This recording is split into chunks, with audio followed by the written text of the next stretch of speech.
Сайн байцгаана үзэгчдээ Weekly база та бүхэнд хүрж байна. Тэгээ энэ 7 хоногийн шинэ дугаараараа бид нэр маш олон сонирхолтой бас волейбол, пара, бас босод үндэсний бүх зэрэг олон сонирхолтой сэдвүүдийг ярилцах болно. За бүгдээр нь өдрийн мэнд. Өдрийн мэнд. Яас удаа уулзаагүй. Тэр BC чинь талаараа ярээрээ гэдэг нь дараа ярилцсан шүү. Тийм шүү дээ, өнөөдөр яг ярих болно. Гэтэ хэдүүлээ эхлэхээс өмнө сагснаас эхлэхээс өмнө волейболоор эхлээд явъя гэж бодлоо. Волейбол ер нь их сонь сайхан ихтэй байх шиг байна тийм. За тэр талаар өсгөө гоё эхлүүлээч.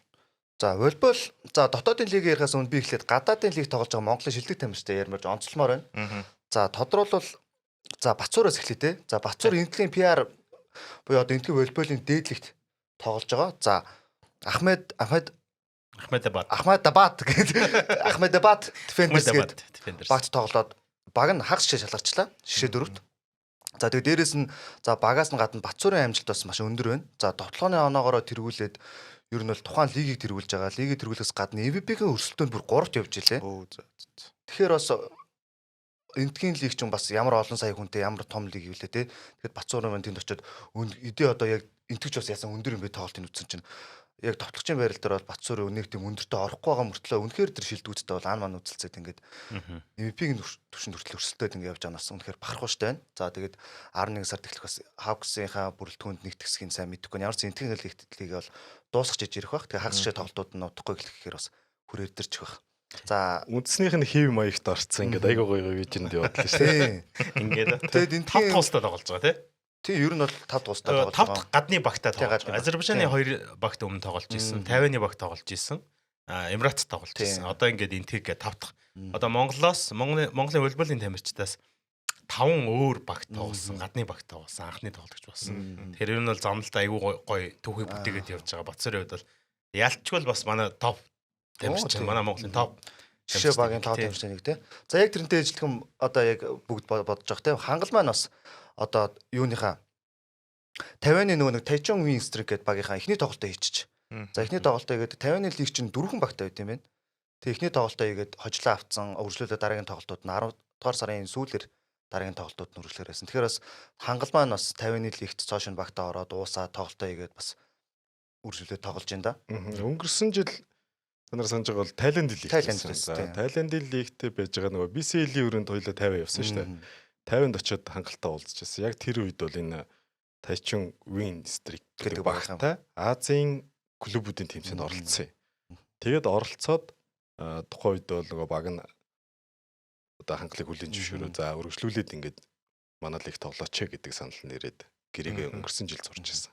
Тэр Азийн клубүүдийн лиг ч гэсэн хангал бас гайхалтай тоглолт үзүүлсэн. Техникийн ямар том модуудтай ээж тоглосон та бүхэн сайн мэдж байгаа те. За тэгээд энэний араас үргэлжлүүлээд манай одоос анхны волейболын гадаад тоглосон одоо гадаад тоглож болж байсан. Одоо хан зүрэн байна. Нээлжит багаа сонгосон байна. За хан зүрэнгийн хувьд Монголын лиг тоглох уу, гадаадын лиг тоглох уу гэд бодож байгаад за Японы одоо Division 2-ын Sunbeam гэдэг багтаа гэрээсэн байна. Tokyo Sunbeam. Тийм Tokyo Sunbeam гэдэг. Хүмүүс бас нөгөө нэг Японы дээдлэгт юу лигийн багт орчлоо гэдгсэн чинь дээдлигийн баг мш гэл нэг жоохон сэтгэлүүд явсан байлээ. Энэ бол яг үүндээ бол Division 2-ын баг. Тэгтээ бас Японы лиг чи ямар амар өргөн цар өрөөтэй өндөр хөгжилтэй байлээ. Тэгээ Азтай бол одоо Японыг волейболт бол ярихгүй ч тийм. Тэгэхээр бас Division 2-ын баг ч гэсэн бас өндөр чансаатай багт очиж ингэж үргэлжлүүлж замлаа үргэлжлүүлэхэр болсон байна. 4 дахь баг. Тийм 4 дахь баг. Өмнө 2 удаа Японд. Тэгээд өнгөрсөн жил чинь 50 руу лөө. Үгүй өнгөрсөн жил Монголд тоглосон. Биш тэрний өмнөх жил нэг Азийн орнд явсан. Азийн орнд явсан тийм. Ингээд буцаад Японд очиж тоглож байгаа. Өөрөө Японы хай скуулийн багтанд тоглодог байсан. Тэгээд дараа нь Японы 2 клубт ч тоглосон. Тэгээ Монголдоо бас айгүй олон клуб хашхан хоббисэн дээр тоглож байсан тийм. Тэгээ энэ жил ч гэсэн ханаад маш олон багуудаас санал ирсэн юм шиг байлаа. Тэгээ өөрөө бодож байгаад ер нь дотооддоо биш гадааддаа тэгэхээр хөржлөөр тоглох гэсэн шийдвэрийг гаргасан юм байл. Ер нь тэгэл манай Монголын эрэгтэй эмэгтэй топ тамирчид маань ингээ гадна одоо жинхэнэ легионер тийм бид нэг импорт легионер гэдэг буруу яриад жинхэнэ легионероор одоо ингээ явж шít. Импорт гэж ярих нь зөв юм байлээ шүү. Легионер гэхээр иргэншлээ солиод зөв. Тухайн улсын лиг тоглож байгаа тамирчныг хэлнэ. Импорт гэхээр ямар нэгэн байдлаар тухайн улсын иргэншил аваагүй лигтэн тоглож байгаа тамирчин. Одоо бидний сайн мэдэх нэг Alex Kirkmore гэднэр л ахгүй ер нь л тийм. Японы шиг иргэншлээ солиод тоглож байгаа тийм. Тэгэхээр одоо саяны дурдсан 3 тоглогч ер нь бол за энэ үлрэлтэд бараг тоглохгүй тодорхой болчихсон. За би бол Бацуурыг ирнэ гэж бодож байна. Хангал бол ирэхгүй. Үлрэл нь дөнгөж эхэлж байгаа. Бацуурын бол үлрэл нь дуусж байгаа. Ханзураг бол бүр эхлэж гоо. Лигийн журмаараа шууд улирал эхлэхэд нэг мэдүүлэг өгөөд тэр чинь солих хугацаатай байгаа шүү дээ. Тэгэхээр тэнд нь амжид ирж магадгүй. Бараг амжид ирчих болов гэж бодож байна. Хагас гişээ тоглолт тэгэхээр за магадгүй 2-7 хоног гэж хугацаа байгаа бах тий. За үргэлжлүүлээд волейболын лиг маань 11 сарын 3-нд эхлэх товтой байгаа. За 11 сарын 3-наас эх жилийн 2 сарын 6-ныг хүртэл үргэлжилнэ. За энэ жилийн тухайд бол 8 багтаагаар ингээд дээд лиг маань батлагдаад эхэлж байна. Нэг дөрөв. 3 дөрөв үргэлжлэх байх. За үргэлжлүүлээд одоо дээд лиг рүү орохоос би бас нэг тамирчин дурдахгүй болоос болохгүй. Энэ саний нөгөө тамирчин дурчаас манай инх Эрдэнэ байна бас Солонгосын багтаа гэрээ хийсэн байна. Өнгөрсөн жил СЖ авкаас тоглож исэн. Солонгосын V лиг буюу одоо хамгийн дээд лигийнх нь Suwon Kepco Wigstorm гэдэг багт гэрээ хийгээд бүр тоглолтуудаа хийгээд эхэлчих. Инх Эрдэнэ маань өөрөө өмнө Солонгосын одоо маш хамгийн олон удаагийн аварга байжсан нөгөө Daejeon Samsung гэдэг багтаа тоглож исэн бол энэ удаа бас яг тэр дээд лигийнхаа Суwon-ийнхаа багт нэгдээд тоглолтуудаа гэж эхэлсэн байна. Тэгэхээр инх Эрдэнэ улсын нэрэл тоглохгүй. Андураагүй бол инх Эрдэнэ чинь драфтаар нэгээр билүү сонгогч ирсэн. За оюутны лигээс драфтаар орж ирж ирсэн. За энэ жилийн волейболын лигийн хувьд бол сая хийсэн те 11 сарын 3-наас 2 сарын 6 хүртэл үргэлжлэнэ. За онцлогтой ямар өөрчлөлтүүд орж байгаа вэ гэхээр хөгжлийн лиг үүсгэн байгуулагдаж байна. Волейболын үндэсний дээд лигийн одоо зэрэгцээ хөгжлийн лигтэй. За хөгжлийн лиг бол 8 багтаа 16 багтаа байх уу гэд одоохондоо эцсийн шийдвэр гараагүй. Гэтэ 10 гээд сая зарлцсан баг шиг. Зарлцсан байна. 10. Тэгвэл 10 багтаа байх юм байна. За хөгжлийн лигийн багаас дээшээ гарч ирж төрүүлсэн багууд нь дээшээ дээд лиг рүү дэвших ийм бас зохион байгуулалтуудыг хийгээд явж байгаа юм биш. Шууд уу. За тэр нь одоо нэг журмаар болох. Ер нь бол 2 багийг дээшээ гаргая гэдэг ийм. Унахгүй бах те. Уг нь багийнхаа тоог волейболоос багийнхаа тоог нэмээд шууд унахгүй юу яах юм шиг лээ нөгөө плейний тоглолт. Нэмэлт тоглолтоор. Дээдлэгч 8 багтаа байгаа тийм 7-8-аар орсон 2 баг. Хөгжлийн лигийнхаа авраг 2 багтай нэмэлт тоглолт хийж ингэж ирэхин төлөө өрсөлдөхөр ийм хувиртай. Бас үнэхээр гоё сонирхолтой болох нь тий. Яг л нөгөө нэг 7-8 руу унахгүй тул одоо багууд 8 баг маань бас л тоглолт болгон чухал нөгөө нэг тоглолтоо хайна гэж ярьдэн штэ. Тэгэхгүй өрсөлдөөнд орох тэр журам руугаас орох юм байна. Тэгэд хөгжлийн лиг ч өөрөө их гоё л доо. Волейбол ч өөрөө залуу спорт гэж ярьдаг те. Одоо дээд лигийн багуудыг харуул үндсэн рострын багууд тэгээд нэг 15-аас 16 хүнийг бүрдүүлдэг ш. За тэгээд дээрэс нь импортууд нь орж ирнэ те. Тэнгүүд хэдүүлээ үзэж яхад нэг дандаа ард нэг жоохон залуу хүүхдүүд байдаг ш. 10 жилийн оюутнууд 14-16 насныхан. Тэр хүүхдүүд ч өөрөө энэ хөгжлийн лигтээ хөгжөөд тоглож явах бүр нөгөө талбай дээр гарахгүй одоо нөгөө дээд лиг тоглохоор талбай дээр гарч чадах нөгөө минут олдохгүй байгаад байдаг бол одоо хөгжлийн лигийнхаа багт ороход бол минут нь олдоод хөгжиж тэр боломжууд нь бүрдээд гоё систем нь гоё болж улам бүр нөгөө хүүхд залуучд хөгжих боломж нь нэгдэж байгаа гэж харж байна те. Саяны ярен дээр нэр нэмэлт нэг гоё зохицуулт орж ирж байгаа юм шиг лээ. За багууд хөгжлийн лиг дээр багтаа байж болно. Хөгжлийн лиг дээр тоглолт одоо нөгөө дээд лигийн тамирчин бэртэл гэмтэл ч юм уу янз бүрийн асуудлаас ч юм уу ингээд тэмцээнд үргэлжлүүлэх боломжгүй болох юм бол хөгжлийн лигийн тоглогчоо дээшээгээ тоглож болно гэдэг юм зохицуулт ирж байгаа. Одоо өөрийнхөө багийнхаа юу татчих юм. Яг юм биш шиг. NBA-ийн тийм хоёр талд гэрэмэрэ гэдэг шиг ийм боломжуудаар хангах юм. Нэлээ олон гой олбон дээр өөрчлөлтүүд хийгдэж явж байгаа юм байна. Оо ямар гоё юм бэ. Тэгээ ихэнх тоглолтууд ч асаа аренад ер нь болох тавтай байгаа шүү. 70-30 гэж ойлгосон даа. За ихэнх тоглолт буюу 70% нь асаа аренад дээр, за 30% нь степид дээр гэж. Тэгэхээр үзэгчдийг ойртоод одоо бүр үзэгчдийн тоолон л асаар яг л битүүл өрөх юм дээ. Тийм. Одоо Дархан хотод бас нэг 4-5 тоглолт ч юм авах гэдэг яригдчихэж байгаа юм билээ. Дархан руу аялан тоглолт бас өргөжлөөд явах нь. Ер нь спортууд маань гоё юм. Тийм гоё. Одоо нутаг руу хөгжиж ийн гэж чинь аюу гоё. Дархан руу явна гэхээр нөгөө хойд бүсийн том багууд бас урьж болох юм байна те. Хөөсөлгийн баг, сэлэнгийн баг ч юм уу те. Нэг баг ч юм уу. За энэтэй холбоотойгоор дээдлийг 11 сарын 3-т эхлэлтэй холбоотойгоор холбооноос бас нэг юм журам гаргасан байна. За би онцлогны 2 журмыг хэлж өгье. Яг энэ журмууд дээр нөгөө нэг тамирчны сертификат нөгөө нэг биттэй холбоотой биш байх нөгөө нэг сургалтын цуусан муусан гэдэг юмнууд орж ирсэн. Энэ жил ч нөгөө 30 жилийн ойд тохиож байгаа. Тэгээ 8 багууд оролцож байгаа гэдэг маш онцлог болж байгаа шүү дээ. Финалийн тоглолт болон шгшээ зурлалын тоглолтууд маш гоё болсон байна. Дасагдагчдын тоглолтууд. Шгшээ зурлал өмнө төрүүлж 2 ойцсон буюу боо 3-аар явдаг гэсэн шүү дээ. Энэ удаа төрүүлж 3 ойцсон гэж буюу боо 5-аар явж байгаа. 5-аар. За тэнгүүд бүр финал нь төрүүлж 4 ойцсон. Best of 7 game биш. Тийм 7 тоглолтоор шийдсэн. Инхээр бүр амар үзэх юмтай, урт цувралтай, юутай болохоор болсон байна. За хүмүүсийн шүүмэл төртөд байгаа нэг шийдвэр гарсан. За энэ юу гэхээр эрэгтэй багууд гадаа тоглогч нь 4 хүртэлх гадаа тоглогч авч болно. Рүүс төртөж болно. Тэгээд талбай дээр 2-ыг эрэгтэй нь 2-ыг гаргаж болно гэсэн шийдвэр байгаа. За хамгийн их шүүмжлэлт өртөд байгаа нь эмэгтэй нь бас 4 хүртэл байж болно. Талбай дээр болохоор 3 хүртэлийг гаргаж болно гэдэг байгаа. За энэ дэр та нар ер нь юу гэж бодож байна? Энэ дэр бол маш олон одоо Монголын эмэгтэй тамирчид болон эрэгтэй тамирчид яг тамирчид шүү. Ер нь бол жоохон эсрэг байр суурьтайгаа яг тэгвэл чинь нөгөө тамирчдтэй хөгжих боломж олон талбай дээр өнгөрүүлэх минуттай волейбол чинь тэгээд бас тийм олон сэлгээ хийгээд байдаг төрлийн спорт биш те. Тэгэхээр энэ тал дээр та хэд юу гэж бодож байна? За эрэгтэй багуудын хувьд бол угаасаа талбай дээр баг хоёрыг зөвшөөрж исэн. Тэгэхээр нэг тийм амар өөрчлөлт бол байхгүй харагдаж байна те. Эмэгтэйгийн хувьд бол талбай дээр 3-ыг зөвшөөрөөд байна. За юу гэж харсан бэ гэх юм бол за 8 багтаа болчлоо. За өнгөрсөн жилүүдийн хувьд бол 7 багтаа ч юм уу 6 багтаа явж байсан. Тамирчдын нөөц бололцоогоос шалтгаалаад нөгөө зарим одоо Монгол тоглогчдын ростерын зузаан биш багуудад боломж өгч гинүү даа гэж харж байгаа. Одоо бид нар үндэсний дээдлийг харж байна те. Сагсан бөмбөгийн дээдлийг харж байна те. За Аз импортыг зөвшөөрөөд ерөөсө бүхэл 1 2 3 4-р үеийн туршид 2 импортыг ингээд талбай дээр тоглуулад ийж байгаа ийм шийдвэрүүд гарч штэ. Тэгэхээр цаг үетэйгээ нийлсэн биш магадгүй гэж харж байна. За улирлын уртад харъя те.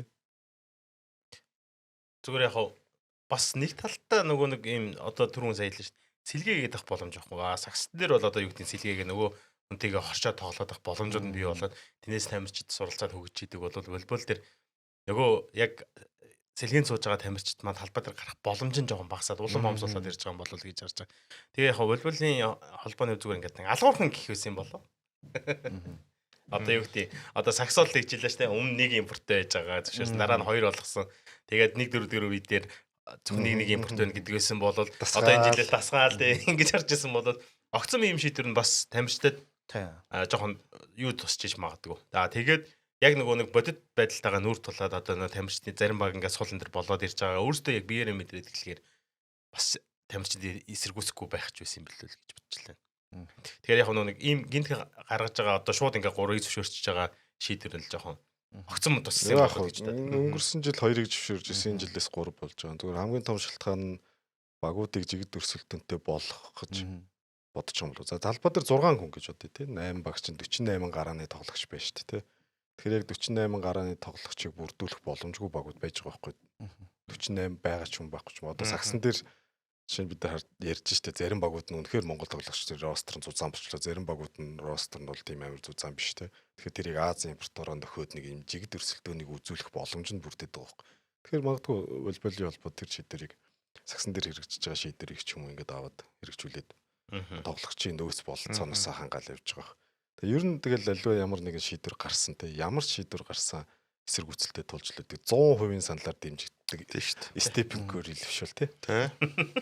Тийм үстэй MVP-ийн өрсөлдөн дээр 70% та 60% та. Яг нөгөө нэг өнцгөрөө бодоод үзэхээр энэ жоохон бас нөгөө бид нар анх эсэл ярьж ирсэн шүү дээ. 2 импорт гэдэг нь нөгөө багийн одоо хөрөнгө мөнгө санхүүтэй холбоотой асуудлаас энэ яриагдаад эхлэх гээд байгаа юм л та. 8 баг оролцоод ирэхээр эн чин багууд чин баг болгоно л өөр спонсортой өөрөөр одоо зардалтай байгаа шүү дээ. Монгол тоглогчдын цалин за мэдээж гадаад 3 4 тоглогч авчлаг чинь зардал нь дахиад нэмэгдэх бах тий. Тэгэхээр энэ дэр багуудын тэр нөгөө нэг санхүүгийн болон одоо арын албаны тэр ялгаа гарч магадгүй л би зүгээр бодсон юм. Тэгээ 11 сарын 3-нд Монголын волейболын холбооны түүхт 30 жилийг одоо тохиолдуулсан үндэсний дээдлийг маань эхлэхэд тун ойрхон болсон байна. Тэгэхээр волейбол тайртай үзэж та бүхэн бас лигээ үзцгээрээ бас бид нартай хамтж бас лигийн мэдээлэлтэй хамтдаа хаваалцаарай гэж бас хэлмээр байна. Эх 7 хоногоос нээлтийг яриад эхлэх нь шүү дээ. Тийм. Нээлтийн тоглолтод одоо тоглолтын хуваар гараад эхэлнэ тий. За тэгээд дараагийн сэдв болохоор парагийн одоо спортын төрлүүдтэй холбоотой сэдв байгаа. Тэгээ энэ хэсгийг эрмөнө гоё аваад яваач. За би саяхан пара хөнгө атлетикийн дэлхийн аврах шалралтын тэмцээнд баг тамирчтай хамт явчаад ирсэн. За манай тамирчид ер нь одоо тус тэмцээнд эрхээ аваад оролцдог. Ер нь энэ пара спортын ялангуяа пара хөнгө атлетикийн төрлүүд бол нэлээд чанга босхтой байдаг. Дандаа эрхээ авч оролцдог. Азийн наадам дэлхийн аврах шалралт тэмцээнд тэртээ эрхээ авч оролцдог ийм тэмцээнүүд. За манаас 3 тамирч эрхээ авсан. За тэргийн зэрэгтэй 100 метрийн төрөлт. Одоо ер нь бол 100 метрийн гүйлтэл гэсэн үг ерөнхийдөө бол 100 метрийн гүйлтийн төрөлт манай Пүрвцогийн их манлаа. 2 олимпиад орж исэн туршлагатай тамирчин. За энэ удаагийн тэмцээнд 100 метрийн төрлөөр оролцсон. За 9-р байранд орсон. Гараанда 4-р байранд нийт явгаар 9-р байранд орсон. За дараагийн тамирчин бол Саруулт төгс F40 ангиллын зээрэн цэг бөөрөн цэг төлгөлтийн тамирчин. Зээрэн цэг шийдэл бөөрөн цэг төлгөлтийн тамирчин. Азийн наадмын мөнгөн медальтай. Ханжуу Азийн наадам пара хөнгө атлетикээс мөнгөн медаль авч ирсэн тамирчин маань сая зээрэнцэг бүрэнцгийн төрөлд оролцсон. За нэг төрөлтөө 10 дугаар, нөгөө төрөлтөө 8 дугаар байранд оролцсон. Ийм амжилтад оролцлоо. За сүүлийн тамирчин бол Мэдэгмаа. Манай гэр бүл юм. За F57 английн сууга зээрэнцэг шидэлтийн төрлөөр тэмцээнд оролцсон. За өмнөх дэлхийн аварга 9 дугаар байранд орж исэн бол энэ дэлхийн аварга 7 дугаар байранд орсон. За ер нь бол амжилттай ахиулаад нэлээд сайн оролцсон гэж ер нь бол бид нар дүгнэж байгаа. За энэ жил ер нь параонгийн атлетикийн маань 4 тамирчин олон улсын тэмцээнээс медаль авсан.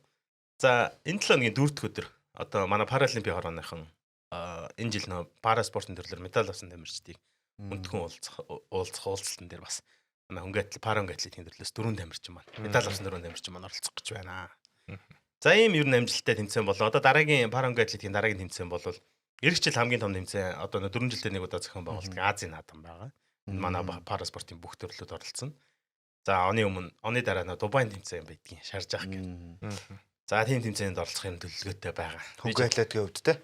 Хөнгө атлетикийн хувьд. За дараагийн төрлийг шууд яриад тавьчих. За дараагийн төрөл болохоор пара ширээний теннис.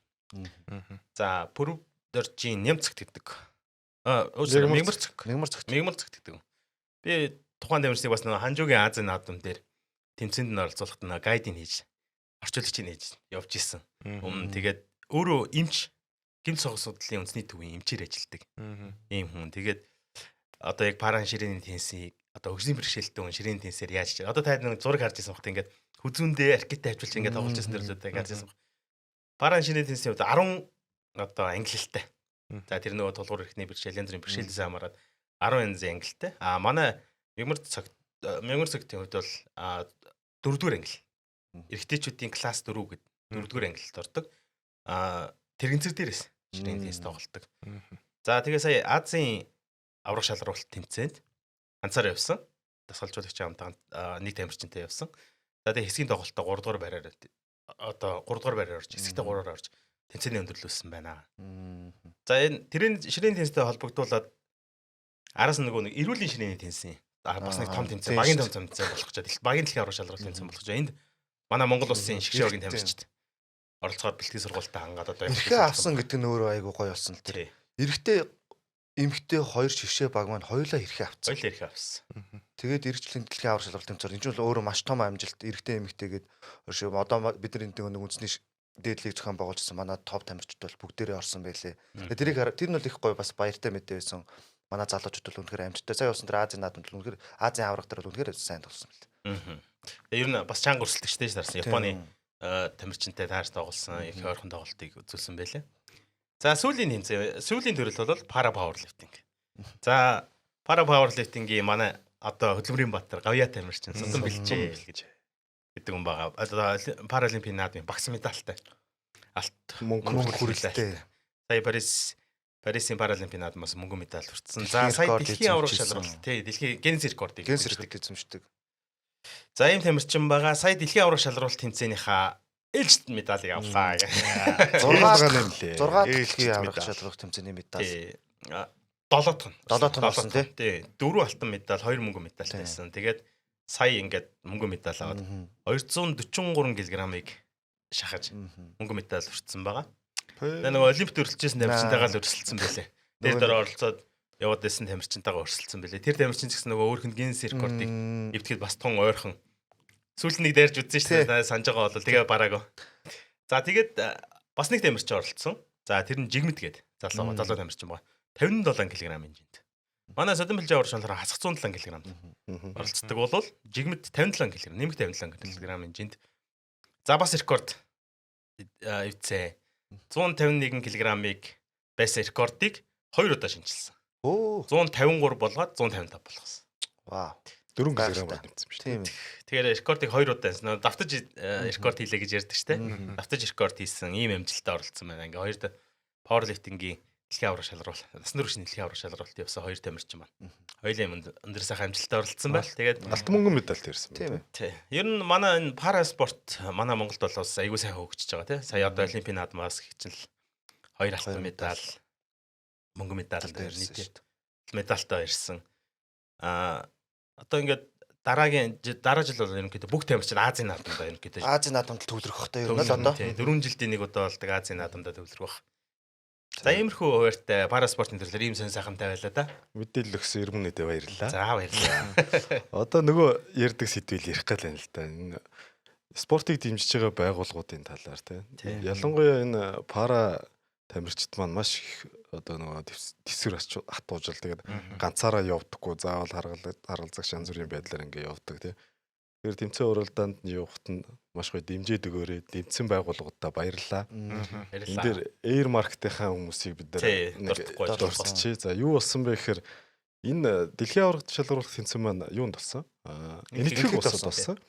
За энэтхэг улс руу Хонконгоор дамжаад ингээ ниссэн. За тэгэхэд нөгөө Хонконг дээр далайн шуурга болоод ерөөсөө 48 цаг ямар ч ингээ нөгөө онгоцны нислэггүй болгосон. Тэгээ манай тамирчид маань нөгөө транзит буудал ч юм янз бүрийн буудалд орох боломжгүй болоод онгоцны буудал дээр ялч ингээ 48 цаг гацхаар болж байгаа байхгүй.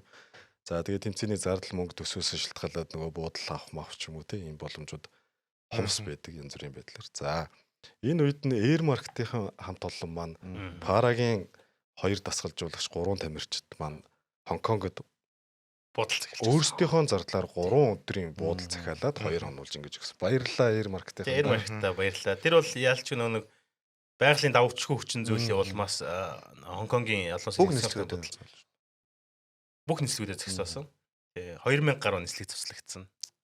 Тэгээд яг тийм үеэр нөгөө транзит буудлч бүгд өртчихэж байгаа юм шиг. Тэгээ шүү. Тэгээ нөгөө уг нь авиа компани нөгөө буудал гаргаж өгдөг байхгүй юу? Уг нь яг ингээд нэг нислэг мэсэг хойсон цуслагдсан янз бүрийн тийм дээр гаргаж өгдөг. Сайн нөгөө байгалийн давчгүй хүчин зүйл гэдэг шалтгаанаар тех боломж байхгүй гэдэг хариуг нөгөө авиа компаниас нөхсөн.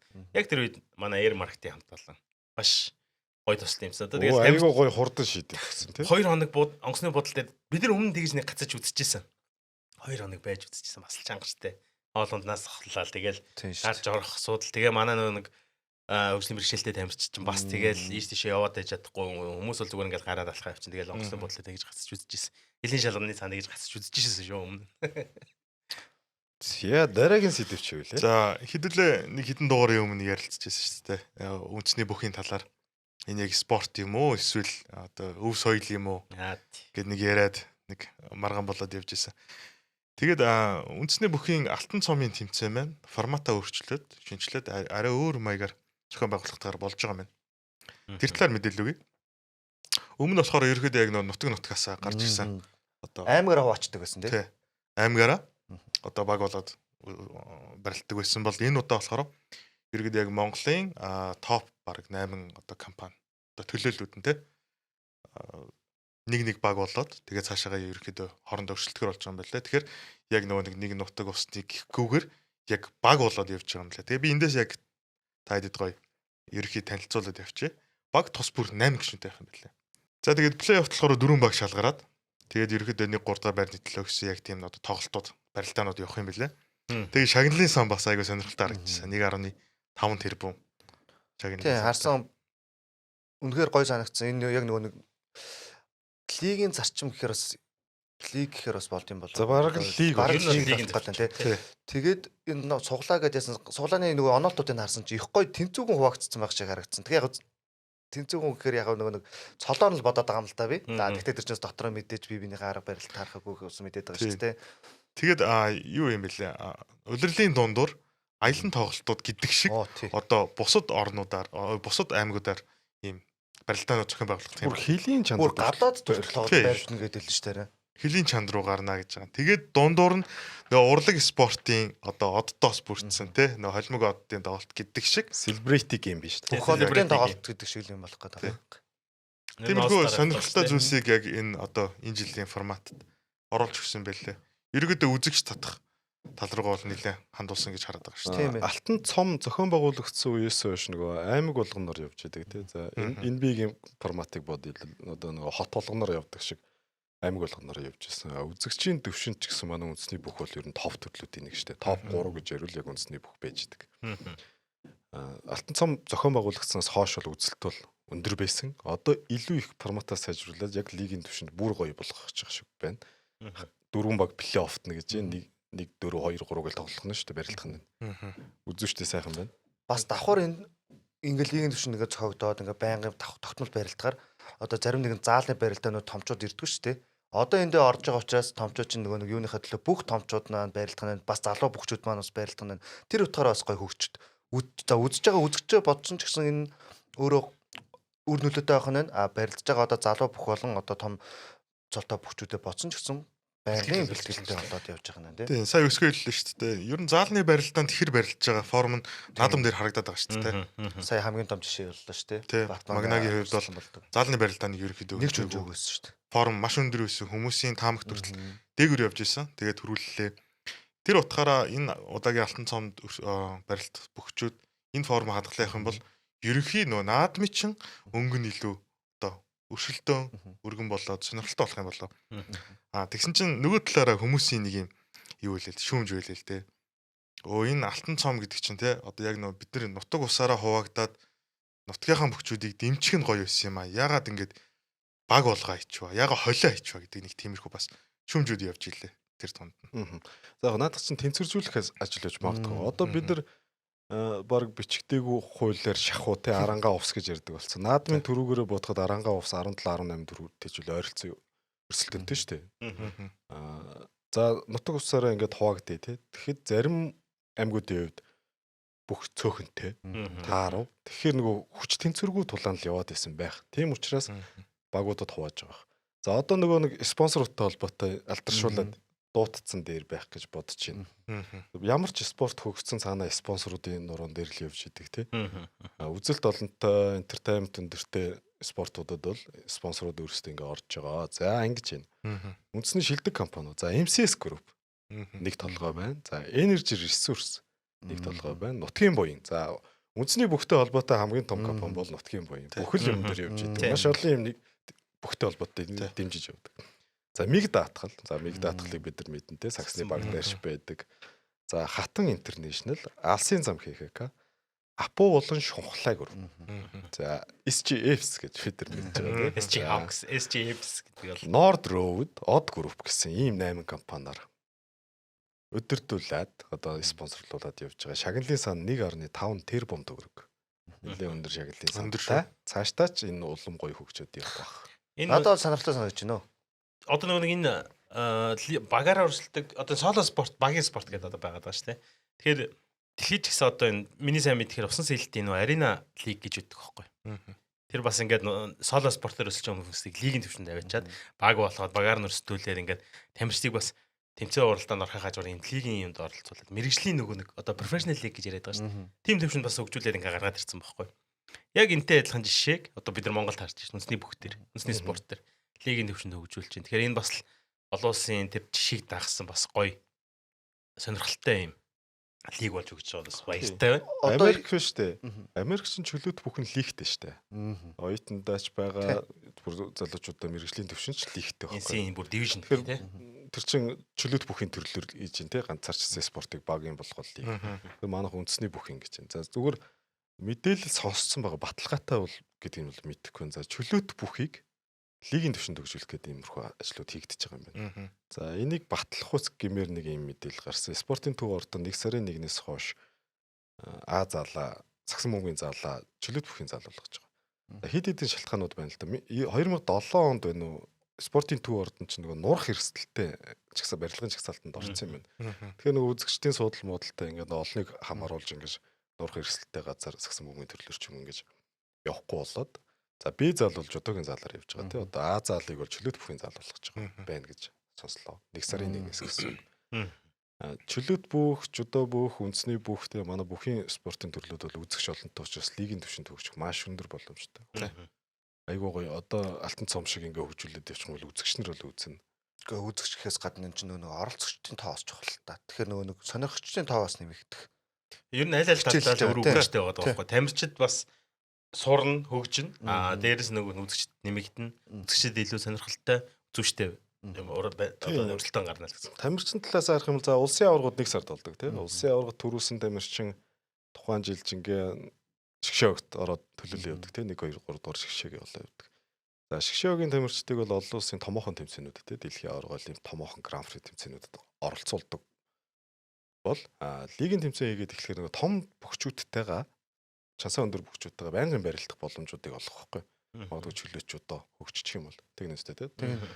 Тэгэхээр илүү их хөгжих боломжтой болно. Одоо бидний мэддэг баасан хөл лигт барилдаж игэл тэр залуучуудтай барилдаад тэгэхээр залуучууд нь бас үгүйтэй тогтмол тэмцээн дээр нэг 6 8 таараад эхлэхээр чи илүү тий. боломжтой байхгүй тий.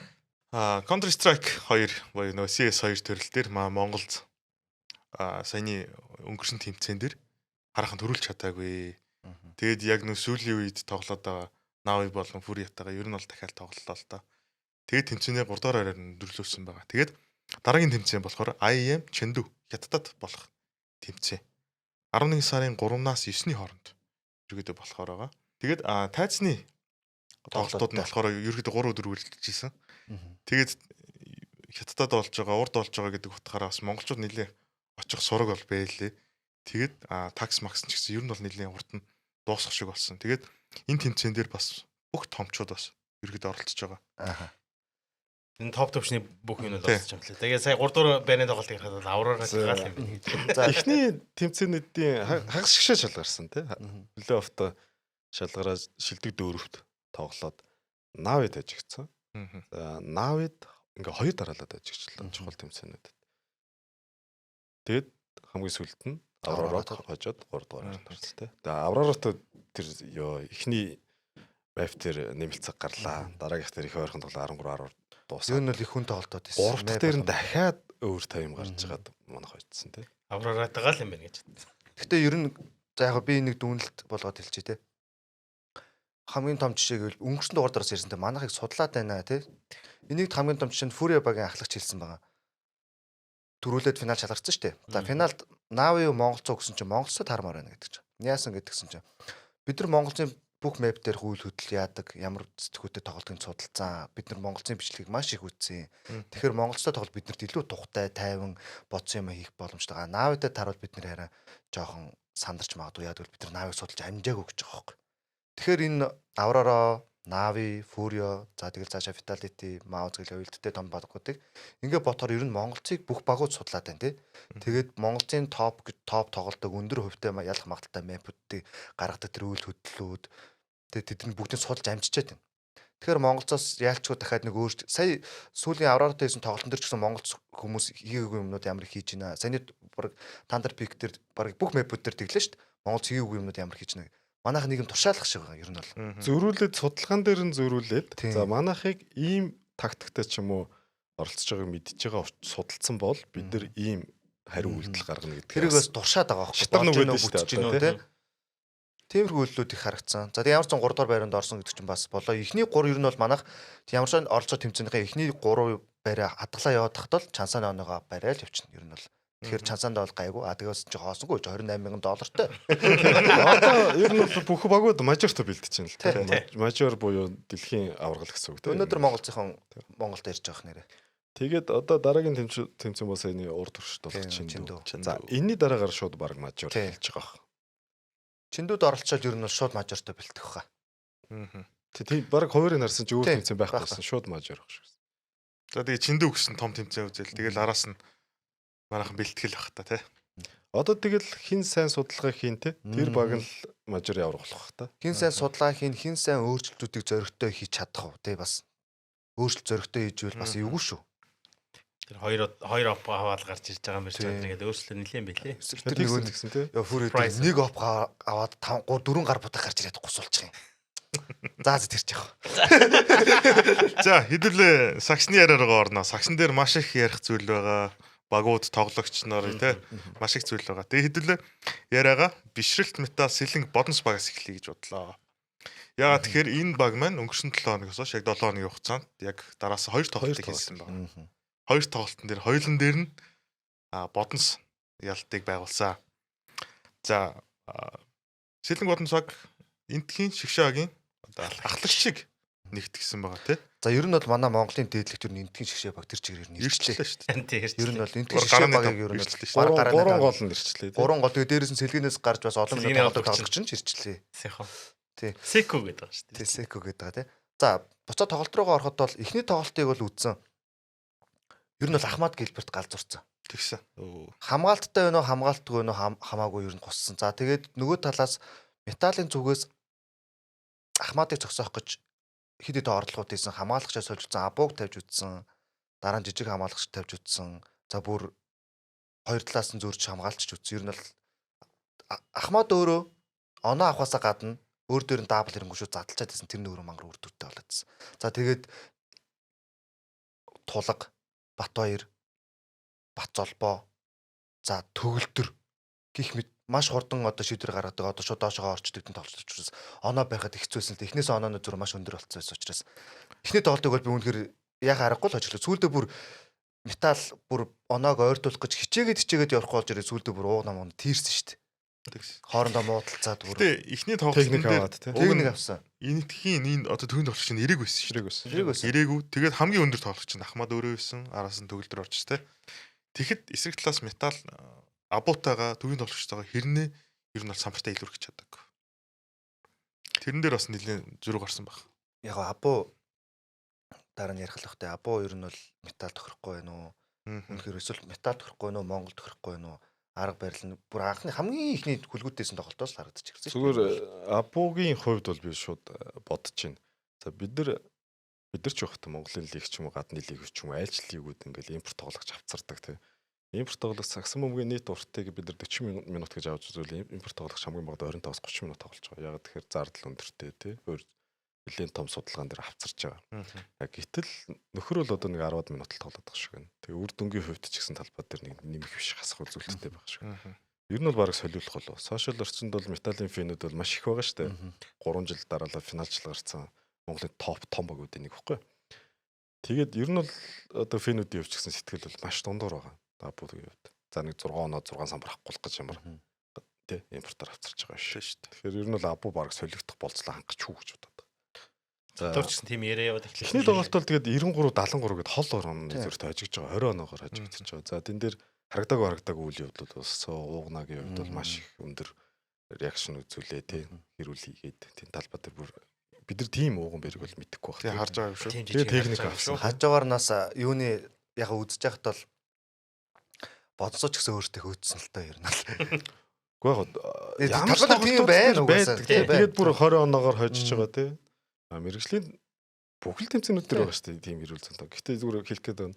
Манай уугнаа ч тий жижиг чи ер нь ямар гоё тэмэрч юм бэлээ тий. Тэгэхээр тийм үйлдэл гаргаж байгаа гэсэн яа нэлээд л асуудал байна. Сэтгэл дундуур хоёр дахь тоглолт болсон.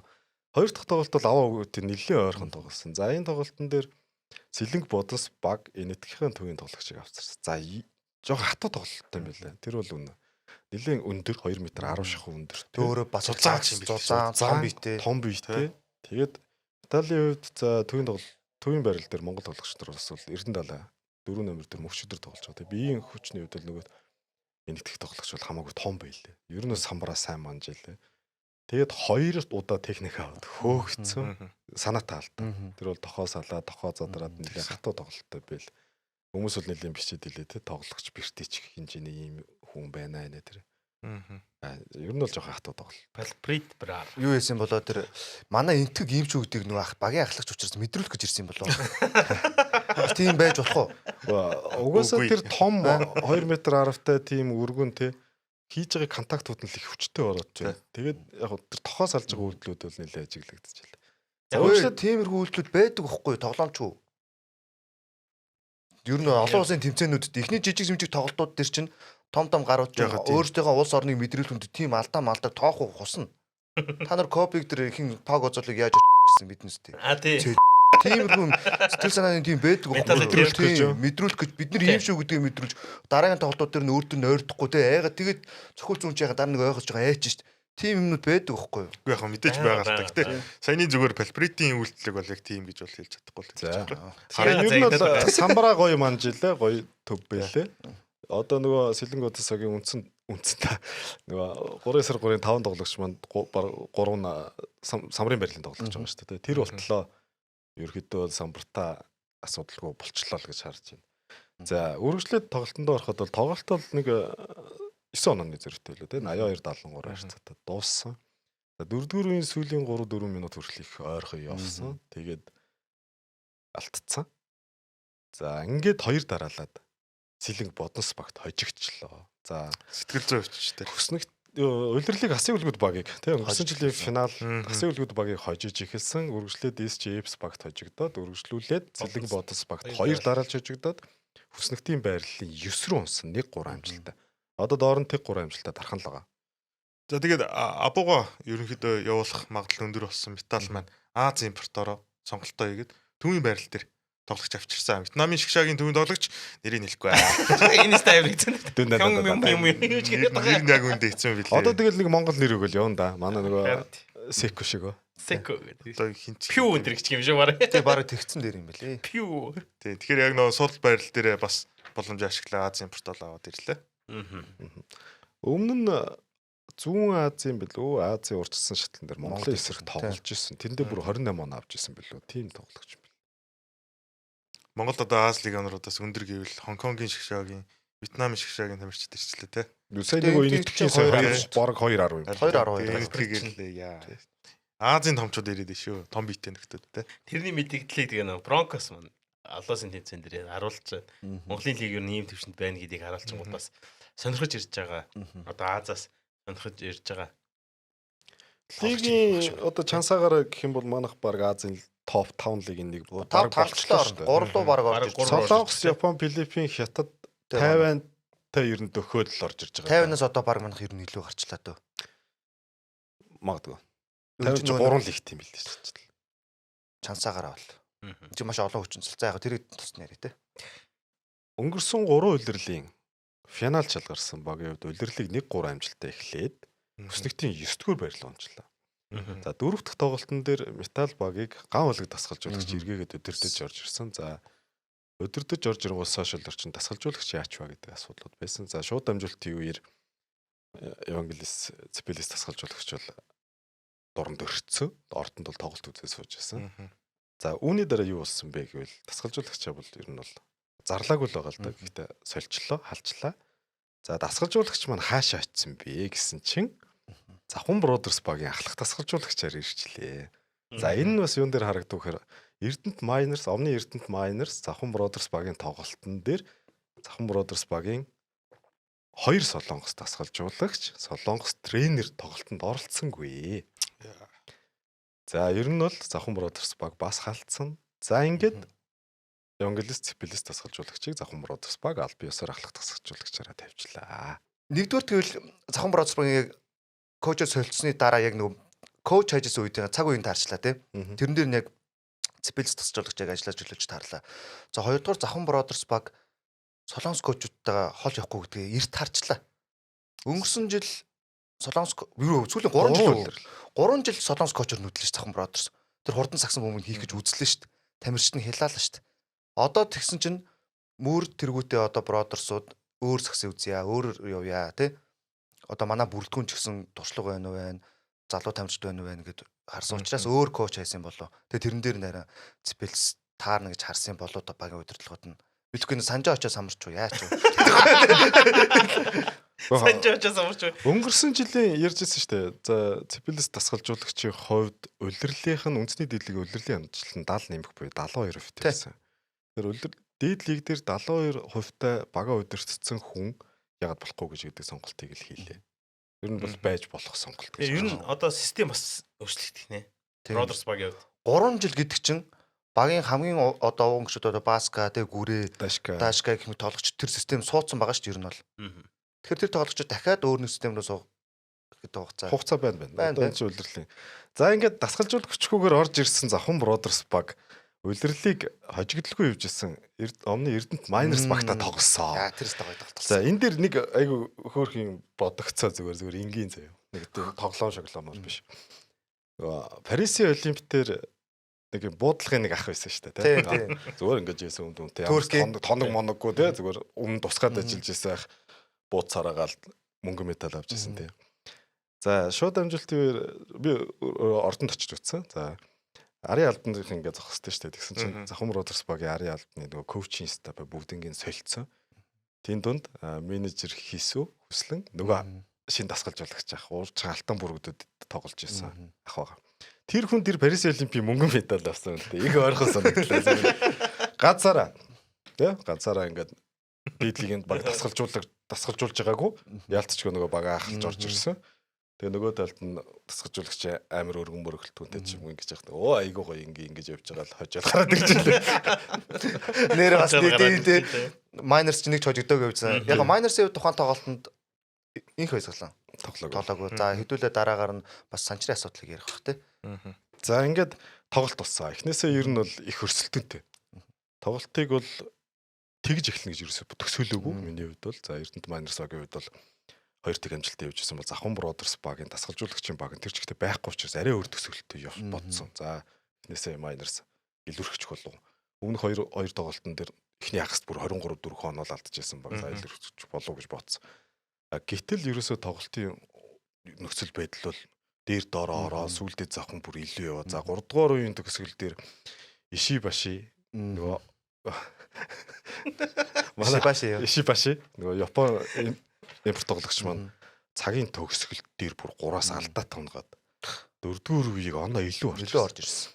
За 4-р үе оноо илүү орж ирээд тоглолтыг ерөөхдөө нь өдөрдөж явж ирсэн Маккензи Муур ерөөсөө сүүлийн 13 оноог бүр дараалж аваад бүр дайрсан. Бүр зогсоогдчихгүй дээр. За тэгээ өөр дөр нь даабл төрүүл дээр гаргаж өгж байгаа пас мас нь ямар гоё юм бэ те. Тий 31 оноо 10 самбар байна тий. Ерөөсөө Муурыг зогсоож байдаг. Бусад Монгол тоглогч нар нь бол 10 нэмэх оноо авсан тоглогч бол байгаагүй. Муур бол тэнд сүүлийн 4 үе дээр 13 15 оноо дараалж аваад илэрхэж байгаа. Бүр 2 удаа бүр алдаатай товтлоо аваад нэмэлтээ хийгээд ирж. Ер нь бол Муур галзуу. Тэр юу л дасгалжуулагч нь Муур гарч ирсэн юм байлээ. Хараагүй юу? Дасгалжуулагч нь Муур гарч ирээд ер нь би ингэж тоглоод ер нь авч явах юм байна гэдэг Муур өөрөө. Тэгээд дөрөвд гарч ирээд баг тайм аваад Муур л тийм яриад байгаа шиг байлаа шүү дээ. Тэгээд Япон импорт тоглогч те Ази импорт тоглогчийн хувьд бол үнэхээр гоё шийдтэй гоё залуу байлаа. За Муур бол багтайгаа өнгөрсөн жил тоглолцсон. Ер нь бол бага яаж тоглох уу гэдэг бол мэдэрсэн байна. За нөгөө өндөр импортын хувьд тий. Ер нь бол бас л адилхан абуутай адилхан жишээ нь ашиглахгүй байна. Ашиглалаа гэхэд үр дүн багтай байгаад байна.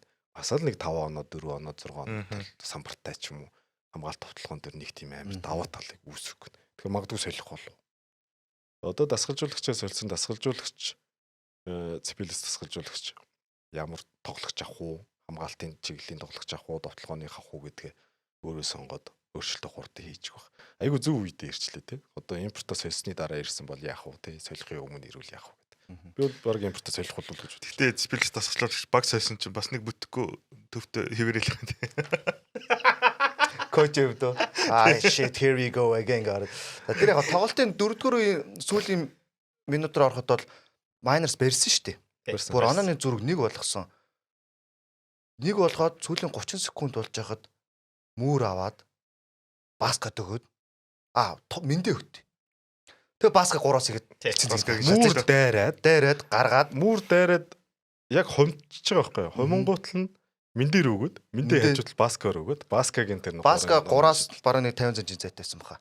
Амар хийсэн тэр. Тэгэл ерөөс эцэн цэгэд явсан. Хэрвээ заяа Муур өмнөх жил 2 шидүүжилтэйгээ нэг нь алдсан бол заяа оноод тэнцүү байгаад баска хийчихэж байгаа шүү дээ. Тэгсэн бол болко зөрөд хийж лээ шүү. Тэгсэн тий.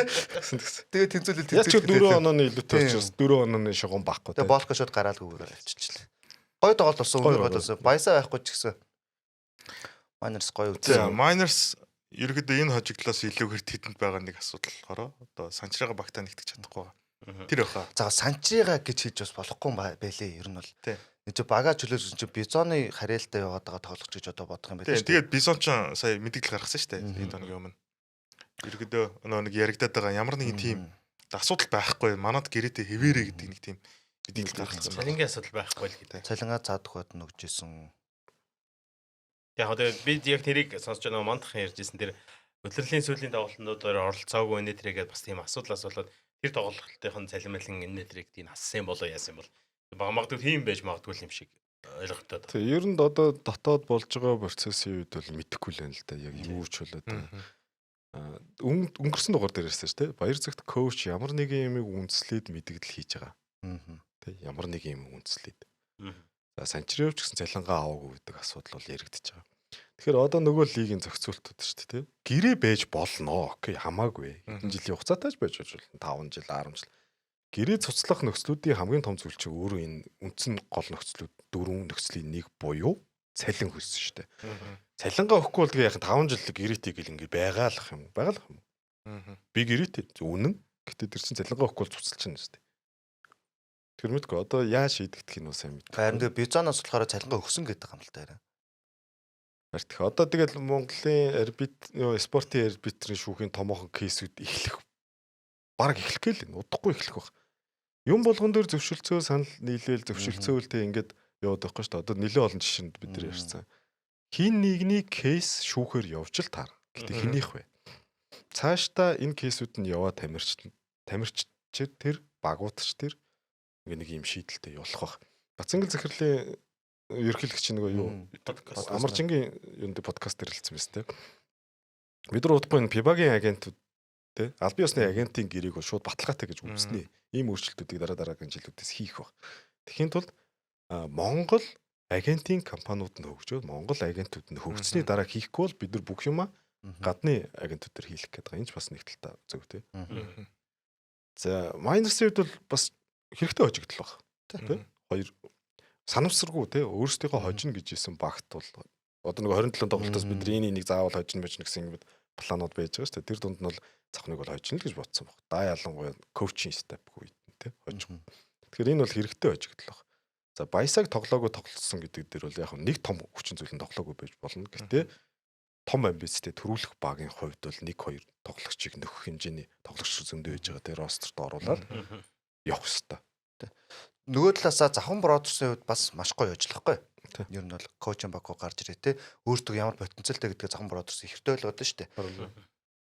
Ер нь бол энэ чинь плей-оффын өрсөлдөөний байрал тэгээ дээрээс нь плей одоо тэр доошоо унах байрал гэдэг чинь ерөөсө тоглолт олон чухал учраас Завхан Бродерс бол маш гоё хэрэгтэй чухал ажил авсан гэж би бол бодож байна. За энэ дээр нэр усын дурдаад яг хөө те Завхан Бродерс багийн далд нэг юм өдөрдөгч хүн байгаа. Миний нээзээ шүнжэнгөө бэлдэж сонсон бэлээ. Бүх тэр өмнөх нөгөө өрсөлдөгч байгаа судлаад бэлдэж сонсон байна. Маш их өндөр судалгаа хийсэн байна. 5 хуудас материал бүрдүүлж хийж коучтой өгөөд орлож гарч ирсэн коучтой өгөөд. Тэгээ ер нь бол тактикийг бол араас нь сайн удирцсан бэ шүү мундаг байна. Нэр усын нилээд явах гэнэ. Миний нээзээ. За хэдүүлээ багийн хамаарал бүхий багийн эзэн шүү миний нээзээ мундаг байна. Тасгалжуулагч болоорой. Тэгэхээр чи бүгд мэдчихэж шүү дээ. Санжаа юм уу? Үгүй дээ. Давгах тоглож л ахгүй дээ.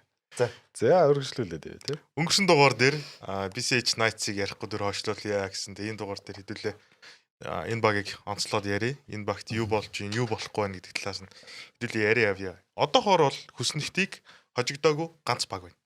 Яг нөгөө хожигдоогүй ганц болохоор нь яриг хүлээчихсэн байхгүй. Яг тийм болохоор нь за BCH Knights багийн хувьд 3 тоглолт хийсэн те 3-0 амжилттай байгаа. За чанарын хувьд 3 тоглолт хийж чинь яг тийм өндөр одоо бидний одоо контендер багууд тоглоагүй ч гэсэн энэ 3 тоглолт маш хэрэгтэй гэж хараад байгаа.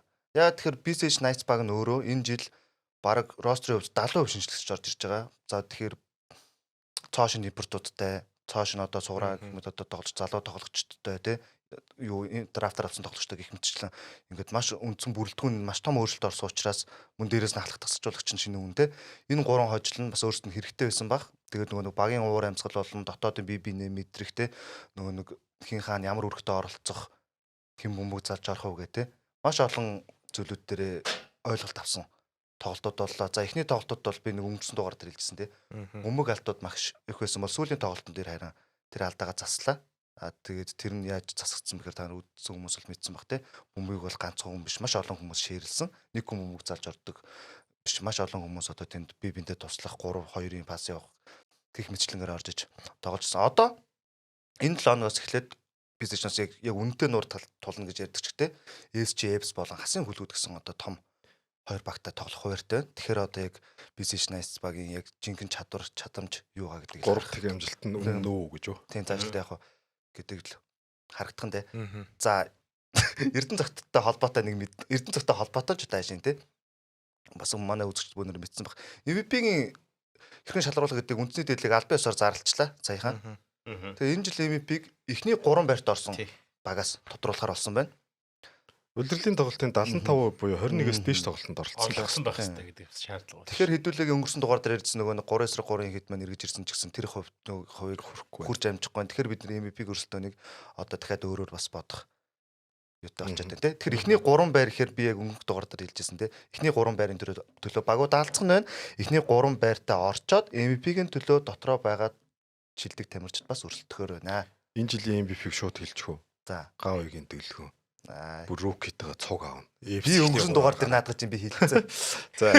Хэлцээ. За дэлгөөнийг ярьсах шууд EFS рүү орчмоор байна. За. EFS-ийн эхний 2 тоглолт. Өнгөрсөн 7 хоногт болсон эхний 2 тоглолт гэсэн үг тийм. Удирдлагын 3 4 дахь тоглолт нь. Айгүй сонин тохиолдол боллоо бүр ингээд гахалтай зав. За эхлээд заяа. Дархан United SG EFS багийн тоглолтууд. Дархан United баг 8 оноо илүү явж сүүлийн секунд. Сүүлийн 52 секунд илүү 53 секунд 9 оноо 8 оноо илүү байсан. За тэгээд 8 оноо илүү 50 хэдэн секунд дутуу байсан. Юу болсон бэ гэсэн чинь загаа эрдэн дундаас хийсэн, за чөлөө шийдэлт хийсэн гэх бид нөхцөл байдлууд дээр явсаар хагаад сүүлд нь тулууг те 3-аас шийдэж яхад нь алдаа хийгээд тэрнээс ч зөндөө юм болсон юм аа. Зөндөө тэр 53 секунд бол баг даашка явуулаад нэг Япон шидэгч шүү дээ. Япон шидэгч нь нэг чөлөө шидэлт 3 шидэлт гурван хийсэн бол хожсон тоглолт тохгүй юу? 2 3-ыг шидсэн. 2 3-ыг шидсэн. Нэгээд 2-ыг алдсан байхгүй юу? Тэгээд бүр өмнөх нь ирээд. Тэгээд тэр шидэлтийг хийсэн бол хожсон газар 3 оноо яг дутуу цөөхөсдөж толоог цамбраас авч чадаагүй юм уу? Толоо эхлээд толоод 45 дээрээс шидсэн. Тэгээд цамбраа авч чадаагүй. Цамбраа аваагүй дөлгөө аваад толоод өгөө толог шидэж. Сов шидээд. За толоо тэр 3 чөлөө шидэлтэй бол яамны шидэлт ингээд намайстай. Тэнцээд. За нэмэлт цаг дээр угаасаа л нөгөө бичгтэйг хууль барьж ирсэн багийн сэтгэл зүй те хождог. Тэр бол магадлал маш өндөр. За тэгээд хожижлаа. За EFS шонхрууд багийн дараагийн тоглолт. Энэ баасик сон. Шонхрууд ингээд маш олон оногоор хожигдол байсан те 8 оноо 10 оноос салал барьраал байсан да ойртуулаад барьраал. Сүүлд нь барьж байгаа 3 оноор ойртууллаа. Тоглолтын цаг дуусахад 25.3 секунд дутуу. EFS давталж байгаа юм те. За 24 секунд бараг шахвал 24-т нойрхон. Тэгэхэд алдаа хийсэнгүү, тасалсангүй, алдаа хийсэнгүү. Явуусаараад 24-д дуусгаад цаг дуусчихсан тий. Чи 3 оноогоор хожигдоод байгаа шүү дээ. Эсвэл таслах гэж оролдоно болохгүй бол 16-7 секунд руу ороод ирэхээр нь алдаа хийн ингээд явдаг тий тоглолтын процесс шүү. Зүгээр яг нөгөө 3 оноогоор хожигдож байгаа тий эвлэрсэн юм уу? Яас эсвэл өөрөөсөө хожиж гээ ботцсон юм уу? Эсвэл 24 секунд дуусгаар цаана секунд гарна гэж ботцсон юм уу? Ерөөсөө л жиг тэр 25 секундын дээр ингээд хамгаалсаар гаал тусгачихлаа. Энэ бас их сонио хожигдлоо. Тий, тэр ч сонио байсан шүү. Руки алдаа гэх юм. Үгүй мэдгүй тэр ч одоо талбай дээр байгаа тоглогч ч гэсэн цагаа хараад оноогоо хараад явж байгаа шүү дээ. Бараг алдаа хийгээд. Үгүй тоглогчоо боли гаднаас хилсэнгүй л дээ бараг тий. Мэдгүй хилсэнгүй. Зүгээр л тэр 3 оноогоор одоо нөгөө хятад Гуам 2-ын тоглолтын дээр онооны харьцааг харж байгаа сүүлд нь хоёлоо Гуам нь хожигдох нь хүлийн зөвшөөрсөн хятад нь хожихоо зөвшөөрсөн тоглолч гэл ингээд тусчихлаа шүү дээ. Өстой ойлгомжтой тоглолт. Харин энэ тоглолтын дээр нэг тоглогч те бид нар нөгөө руки тоглогч нарын талаар ярьж байсан те. За драфтын 2 дахь сонголт Итүгийн Ирвсүүд багтаа авраг болж байсан. Өсгөр гэдэг тоглолт. 20-12. Йоо, үнэхээр гоё тоглогч гарч ирж байна. Ер нь энэ тоглолт гэртөө хов чонгоротойгоо тоглолтууд төр энэ минут сайн өгч байна. Би нэг өнгөрсөн дугаар дээр хэлжсэн шүү дээ. Руки тоглогч нэг ялцах юу бол нэг тийм том багт жижиг багт очивол минут итлүүтэй тэрэн дээр өөрийгөө харуулах боломжтой байна. Яг тэрний жишээ өсгөр болж байна. Минут маш сайн гоё өгч байна. Бараг 30 минут өгч байна. Өсгөрийн болохоор ерөнхийдөө 3 тоглолтод 30-аад минут дундчилж байгаа. Тэгээд 12.4 бараг 9.4 дабл. Бараг дабл хийгээд байгаа. Тэг эхний 2 тоглолтын байдлаар 8.5 оноо 8 самбар байсан. Одоо энэ дээр чинь 22 оноо 20 оноо 10 самбар ороод ирэхээр дунд чинь дабл руу бараг очих. Тэгэхээр өөрөө ямар ч дарамтгүй тоглоод байгаа. Тэр нь бас гоё яагаад байгаа. Удахгүй ер нь хов шонхрууд багийн лидер болох магадaltaй. За шонхрууд дээр нэг гоё тоглогч байна тий. Brandis Really Ross. Үнэхээр гоё юм уу гоё. Өстой шонхрууд дээр гялалцж байгаа 2 тоглогч байна. Brandis Really Ross тэгээд өсгөр. За энэ хоёрын хорсол нэг нь самбарын тоглогч, нэг нь 1-2 номерын тоглогч тий. Гоё хосолж ил. Үнэхээр гоё үзүү штэ тоглож. Тэгээд энэ EFS шонхруудын тоглолтын дээр чинь дэлгүүнийг бас айгүй дэжгүй хамгаалсан шүү дээ. Самбарт орол. Сайн багч оноо авсан. Тий. Дэлгүүн тэгтээ бас хэдэн хаалтанд орсон юм. Овоо хаалтанд орчих шиг болсон. 7 оноо 8 самбар л авсан байсан шүү дээ. Дэлгүүн айгүй сайн зогсооч. Дэлгүүний эсрэг сайн тоглолцсон бас. Гоё залуу гарч ирж байна. За EFS-ийг ярьсан дээрээ Нямгаригийн оргил тоглолт. SJs хасыг хүлгүүд ямар гоё тоглолтоос вэ. За ярих юм их байсан тэнд нэрээ. Тэгээд хэдүүлээ эхлээд ярихдаа өнгөрсөн жилийн аваргууд 3 эрхэм аваргын бүгж авснаас эхлээд тэгээд цаашлаа да тий. Баясаа туслах тасгалжуулагч Баясаа Саруул Эрдэнэ Мууш. Хасын хөлгүүд багийн өөрчлөлтийн 3 хүн. Өөр өөрчлөлт байхгүй. Гуруула F-ст очсон. Тэгээ гуруула өчигдөг. Амралтын өдөр дээр бүгч яваал. Ямар ихт бүгч авсан. Нэг бичлэг явуулсан шүү дээ. Ил тацаад яваад байна ага Мууш. Тэгээ биндрээ дээр очиж юм юмсэн чи биндрээ битээ. Одоо ч яахгүй шүү дээ. Одоо ч яахгүй зөрөгтэй. Хувцалгын орсон тийм. Тэр чи одоо Томи Мууш хоёрын хувьд бол олон жил те 16 7 жил 8 жил бүр өсөрөөсөөч цуг өрсөлдөл явж исэн тэмэрчтэй шүү дээ. Тэгээ нэг нэгээрээ гоё хөнгөн маазууд гоё үлээ. Тэгээд тоглолтод би ингэж харсан шүү дээ. Та нар ч гэсэн ер нь тоглолтоо үзсэн үү? Үзлээ амар юм. Мууш Саруул хоёр л тоглолтод очичлоо. Тэр Муушогийн тэр нэг дамжилт өгж байгаа ураас идэв. Тэр нэг доошоо самбар руу дамжуулсан чинь нөгөөх нь ингээ орчдөг тий. Тэгснэ өөрөө тэрийг гайхаад байдаг. Тий. Муушо хэд хэд удаа ураас идсэн Тий шүү дээ. шүү дээ. Хэд хэд удаа хийсэн. Гэхдээ тэр нэг азны тэр чинь дамжуулчтай яг үндэ шилд доошоо хөгжижсэн дамжуулт. Тэр ер нь ерөөдөө тоглолтын оноог ингээд гаргачлаа л та. Ерс хөлгүүд хоёрын тоглолтын дээр те самбарын байрлалын тулаан дээр бид нар Монголын шгшөөгийн ирээдүйн хоёр тий ноён нур өндөрлөл хардлаа л та дүлгөө азаа хоёр хоорондооч бас нилээ. Тэр матчап үнэхээр гоё байсан. Тэр матчап үнэхээр гоё байсан. Нэг нь гоё юм өргөн том бийтэй. Нэг нь азаагийн хувьд бол суур сайтай, фит хурдтай. Тэгээ үс гизэг яасан ч оролцсон. Энэ нэг хоёрын үсийн цэцлэх гэдэг. Тийм нэг пост яваад. Даам гараад. Тэр янз янзын бичнэ. Заримдаа бас хитрхийн нахалны хараад ичж болохгүй шүү. Хүүхдүүд уншиж байгаа шүү. Тэгвэл тэр хоёрын өрсөлдөөн бол үнэхээр гоё байлээ. Би бинийг хааж байгаа бас би бинийг блоклоод амтсан те өөдөөс оноогоо дүлгэн ч гэсэн тоглолтын дээр гангарсан шүү дээ. Ер нь бол үнэхээр ганган байсан. Пасч тэр 3-аас хийсэн хийсэн 20 оноо тий 10 самбар тий дабл байсан. Бүх байрлууд дээр амар тийм матчапууд яваад байгаа. Одоо Барса үлцээ гэдэг нэг юм дүгэл яваад байна. Төвийн саяны аавыг дөлгөөх хоёрын. Моошо бэлгүн гэлөө. Тэгээд ихээ саруулж гэлээ. Чи ингээд Монгол цаашдаа ч гэсэн Монголын шгшөөх тоглох тий залуучуудын хоорондын өрсөлдөөнүүд гэхгүй. Тэр утгаараас айгуу гоё тоглолтод бол. Одоо ер нь бол шгшээний гарааны эрхийн төлөөч гэж ярьж магадгүй шүү. Тийм тоглолт болсон. За тоглолтын төгсгөл тоглолтыг шийдсэн юм саруулын шийдэлт гэхээс илүү би бол тэр шүүгчийн тэр хурдан тоглолт юу ядгийг спортын бус өгдөг л хвчил би бол хэлмээр юм. Бэлгүүн дээр өгдөг. Тийм бэлгүүн дээр өгдөг. Тэр үл ямар нэгэн яг ухраагаад үзэх юм эсвэл ингээд удаас сурсамжлэр үзэж гисэн бөмбөрөө би рүү н ороогүй бөмбөрүүнж яваагүй зүгээр л замдан зогсож гараа өргөө зогссон. Гараа өргөө замдан зогсож исэн. Тэгээ өнгөрүүлдэж жагаад контакт үүссэн. Тэрэн дээр алдаа бол өгч болно. Гэхдээ арайч спортын бус биш байсан байхад гэж бодчих. Тэр сүүлийн минутын. Сүүлийн минутын үйл явдал та. За онооны илүү бол хөлгүүдэд байсан. 5 оноо шахав. 4+5 илүү. Ер нь бол за тэр 2 оноогоо аван л тест ч үлээ шийдэлтэй өгöd. Тэгсэн ч хөлгүүд өөрсдөө бөмбөг эзэмшин онооны илүү байна. Эпст минут багуулцсан учраас алдааны тоглолт болно. Ингээд хөлгүүд хожих болов гэсэн бодолтой байсан чи яг л өсгөг илдэг. Тэр санаатай алдаа спортын бус алдаа. Тоглолтыг бол ерөөхдөө эргүүлсэн.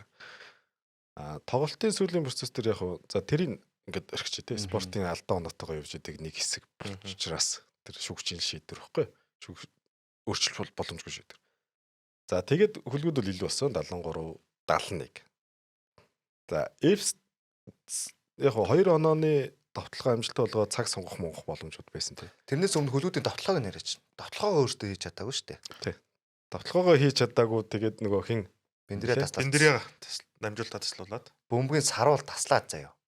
Хинд өгөөд. Жок өгөөд. Жок буцаад саруул өгөөд. Тэгээ саруул шид. Нэг одоо кино гэж байдаг, зохиол гэж байдаг. Нэг зарим тоглолтууд гэхдээ нэг юм зохиол шиг байдаг та. Нэг Вестбрук нэг Дурантын өдөөс нэг трипл дабл хийж мэдэх гэдэг шиг тий. Яг тэр шиг юм болсон да. Хуучин багийнхаа эсрэг. Хуучин багийнхаа эсрэг дуйлентайгаар Fs нэгдсэн хүн шидэд хийгээд хожил авцгаад гоё лээ. Тэгээд саруулын тоглолтын дараа өгсөн ярьцлага гэсэн гоё лээ те. Би энэ шидэлтийг өдөр шөнөгөөр хэдэн зугаар нь давтдаг. Бэлэн байдаг. Сарвал Эпс нэгдснээс хойш 3 шидэлтийг 5 удаа оруулсан юм байна лээ. Нэг тоглолтод нэг хийж байгаа гэсэн үг байхгүй. Тэгэл яг тэр нэг хийсэн тэр шидэлт нь ерөөсөө л хожлын шидэлт байлаа. Яг нэг тоглолтод нэг хийж байгаа гэж ярихаас илүү эхний 1 2 3 тоглолтнуудад одоо нөгөө ростерт оруулах коучийн югаар л явж байгаа шүү дээ тий. Тэгээ сүүлийн тоглолтуудаас эхний минут нь ихсээд ирэх шиг болоод автлахын сонголт нь ихсэж байна. За сүүлийн тоглолтын дээр бүр олон минутыг талбай дээр өнгөрүүлж лээ. Тэгэхээр ростертаа одоо яг ороод ирж гин гэсэн үг байхгүй тий. Тэгэхээр илүү л болон аюултай саруулал аюултай хамгаална шидэн. Хамгаалсан дээр л бас урж ууны хамгаалал. Хөлгүүдийн тоглолтын дээр Яам Миллер тоглолтонд орлоо. Тий оролцоогүй. Тэрийг л онцлох хэрэгтэй тий. Нэг Легоноор дутуу тоглосон шүү дээ. Хоёр баг хоёлаа. Нэг нь нөгөө хин ирцээ. Томас Робинсон тий өнөө өглөө. Хоёр дахь өглөө буулаа. Монгол буусаа. Нөгөө мөгч чинь энэ дээр гарын тавилж байгаа зураг тавьж илээ. Тэр албаар тэгдэг. Энэ хиний гар вэ гэдэг. Тий. Гараар нэг тавар явдаг юм энэ илэрлэн ихнээс хойш. Чи өөр хүн байвал яах вэ? Тэр мөн зурган байх зүгээр. Өөр хүн байвал яах. Тэгэд зол жаргалыг багтаа нэгтгэсэн бас мэдээ байна. Нэгтцэн энэ бол албаасаар нэгтцэн байлээ. Багийнхаа халаалтанд гараад би тэгээд туршлага гэд би нэг өнгөрсөн дугаар дээр ярьжсэн шүү дээ. Эпс туршлах хэрэгтэй гэд Мошог авчлаа тий. Одоо дээрс нь дахиад бүр амар туршлага дахиад амар амжилттэй тий. Эпс бол ер нь бид нар өснөгтийн тааварч гэсэн Эпсийг лиг тэргүүлэх болов гэж харсан. Тэгээд эхний 5 тоглолтын байдлаар эхний 5 тоглолтын байдлаар нэг л хожигдсон. 4-1 гэдэг амжилттай. Тэгээд юуг тоглосон. Үндсэн одоо нөгөө гадаад самбарын импортгүйгээр тоглосон. Хамгийн чухал импортгүй шүү бүр. Тэгээд том багуудтай ш тоглолоо тий. Виталиг очихлоо, хөлгүүдийг очихлоо. Энэ саяны хөлгүүдтэй Эпсийн энэ тоглолтын дээр нэг юм ажигласан байхгүй.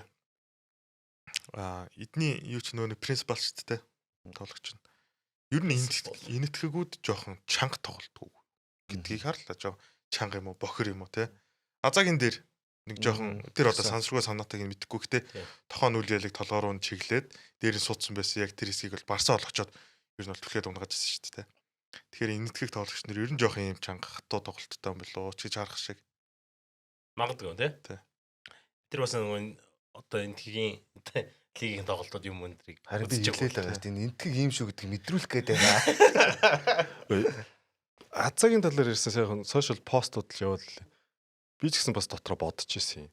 Азаа нэлээд их контакттай тоглолт тий хүмүүстэй.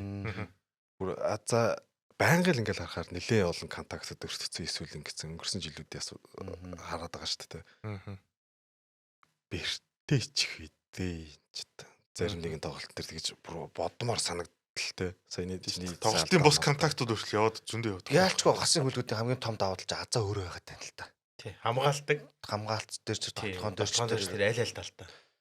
Тэгэхээр тэр нөгөө нэг багийн яг хорны мэддэг нэг хүмүүс байдаг та. Өөрөө бас их гоё даруухан тамирч юм. Даруухан хүмүүстэй.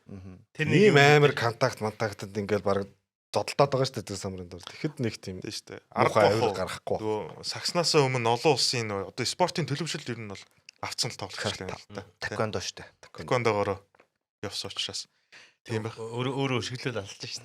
Тийм зодлол маань хөл нь бол хангалттай энэ дэр нэрнэ шүү дээ. За өргөжлүүлээд эмэгтэй дээр гоё үйл явдал боллоо. За эмэгтэй өнгөрсөн 7 хоногийн хувьд бол 4 тоглолт боллоо тий. За бидний сайн мэдэх Монпон. Дараагийн жил нь Stars байсан баг. Энэ жил Pirates болоод за ростер дээр нь бол цацрал, булбул, үлэмж тэргүүтээ 4 тоглогч нэмэгдсэн. За Тик 28 амжилттай байсан юм байна. Өнгөрсөн жилүүд нэг ч хожил аваагүй. Нэг л хожил авсан плей-ины тоглолтын дээр хоцсон байдаг. Тэгээд энэ жил сая сүүлийн 2 тоглолтод дараалаад очичлаа.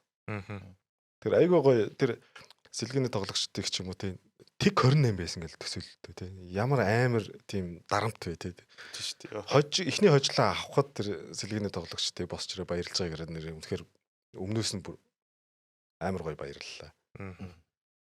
Потенциалын хувьд ч гэсэн нэг тийм муугүй баг. Одоо нөгөө олон хожигдсан байсан Тик 28 байсан тий. Тэгээд 2 хожлоо. Цаашдаа ч гэсэн боломж бол байна. Харагдаж байна. Бүрэлдэхүүний хувьд ч гэсэн гоё шинжилт хийсэн байсан.